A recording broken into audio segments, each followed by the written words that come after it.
Mohammad Furqan Khan advocate, Lucknow civil court. क्या मामला है, किस लिए आज आप थाना सादतगंज आए? हम लोग आज एक पीड़िता को के साथ आए हैं और इस आशा के साथ कि उसको न्याय मिलेगा। जो वसीम रिजवी पूर्व उपाध्यक्ष हैं सिया सेंट्रल बोर्ड के, उनके साथ ही ये रहती थी। उनका ड्राइवर है, उसकी पत्नी है ये।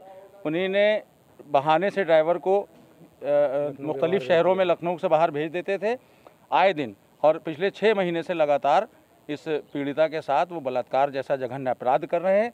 आज उसने हिम्मत करके अपने परिवार वालों से जब ये बात बताई, गुमसुम रहती थी, परेशान रहती थी, जब परिवार वालों ने पूछा तो उसने हिम्मत से काम लिया और अपने परिवार वालों को बताया। वो हिम्मत करके आज यहाँ पर आए हैं सादतगंज कोतवाली में और अपनी शिकायत लिखित रूप से और मौखिक रूप से श्रीमान प्रभारी निरीक्षक महोदय जी को दी है। हम लोग पिछले 2 घंटे से अनुनय विनय कर रहे हैं।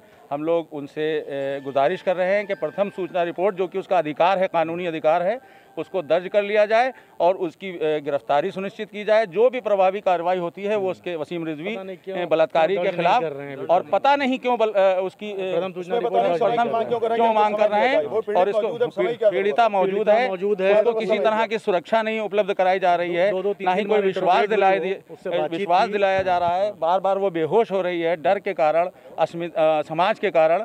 एक बहुत, जब बलात्कार किसी का होता है तो वो मरने वाले से बदतर हो जाता है, क्योंकि जो मर जाता है वो तो इस दुनिया से चला जाता है। लेकिन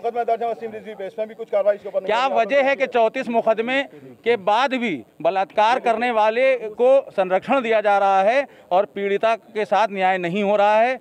हम तो मांग करते हैं माननीय मुख्यमंत्री योगी आदित्यनाथ जी से कि महिलाओं का सम्मान आपकी सर्वोच्च प्राथमिकता में है, तो क्या उसको न्याय नहीं मिलेगा? इसी सवाल के साथ हम लोग यहाँ बैठे हैं और हमसे टाइम इस तरह मांगा जा रहा है जैसे लग रहा है कि बलात्कार हम अधिवक्ताओं के साथ हुआ है। हमें कोई अधिकारी नहीं है किसी को टाइम देने का।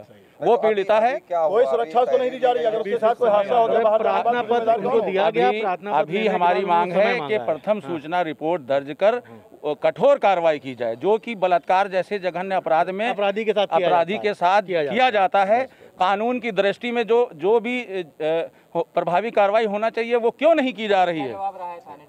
थाने से वही टाल मटोल की बात, टरकाने वाली बात सोचेंगे और जांच कराएंगे। जांच कराने का इसमें जब वो बयान दे रही है, खड़ी है, तो उसमें जांच किस तरह की होगी? मैंने तो अभी ऐसा कोई कानून नहीं पढ़ा जिसमें जांच का प्रावधान हो। पहले हिसाब से अगर उचित कार्रवाई नहीं होती है, आगे क्या कदम होगा? तो हम पीड़िता के साथ हैं, जो उसका अगला कदम होगा हम सब उसके साथ हैं, क्योंकि हम इस सभ्य समाज का एक अंग है और हमारा दायित्व ये बनता है, बल्कि हमारे पूरे राष्ट्र का, प्रदेश का, जिले का, जनपद का दायित्व बनता है, महिलाओं का ये दायित्व बनता है कि आएँ और उसका साथ दें। क्योंकि अगर उसको यूं ही छोड़ दिया गया वसीम रिजवी जैसे शैतान को, तो कल वो, आज उसने बंद कमरे में किया है, कल वो राह चलते करेगा, ऐसा मेरा अनुमान है।